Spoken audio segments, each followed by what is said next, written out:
नमस्कार welcome to smart गृहिणी। आज आम छतुर गोटे झोल तरकारी बा मशरूम मसाला करी बनैबा देखिबा।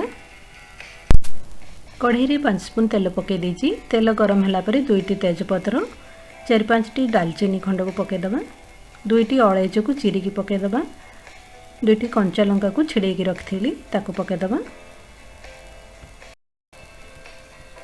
वर्तमान एथरे पियाज पेस्ट को ऐड करिबा। 2टी मीडियम साइज रो पियाज को मु ग्राइंडिंग करके रखिथिली।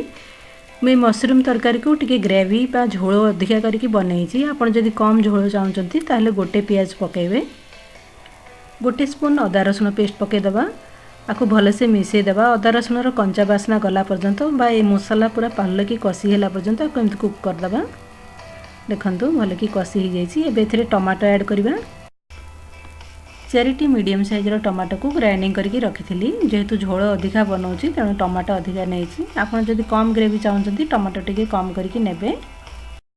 एबे एथरे गोटे स्पून हळदी, गोटे स्पून जीरा गुंड, गोटे स्पून धनिया गुंड को पके दबा। गोटे स्पून काश्मीरी चिली पाउडर पके दबा। एबे अल्प टिके लूण देछि, बाकी लूण परे देबा। ए सब को भले से मिसै देबा। ए टमाटर पानी सुखला पर्यंत आको भले से एमति कुक कर दबा। देखंतु मसला कसी होइछि। एबे एथरे मशरूम ऐड करिबा। मु 300 ग्राम मशरूम नेछि। आ मशरूम को टिके बड़ बड़ साइज करके काटिबे। ए मसला सब मशरूम रे भले से मिसला पर्यंत केमति मिसै दबा। किछ समय पर मशरूम रो पानी छाडी की मसला रे भले की मिसि जिवो। तापरे एथरे गोटे ग्लास पानी पके दबा।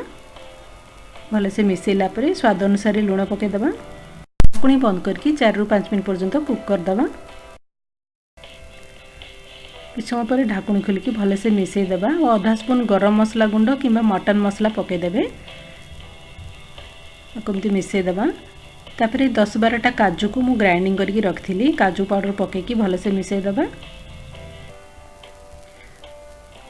अल्प कसूरी मेथी को भाजी की एमती गुंड करके रखथिली। गोटे स्पून कसूरी मेथी पके देबा।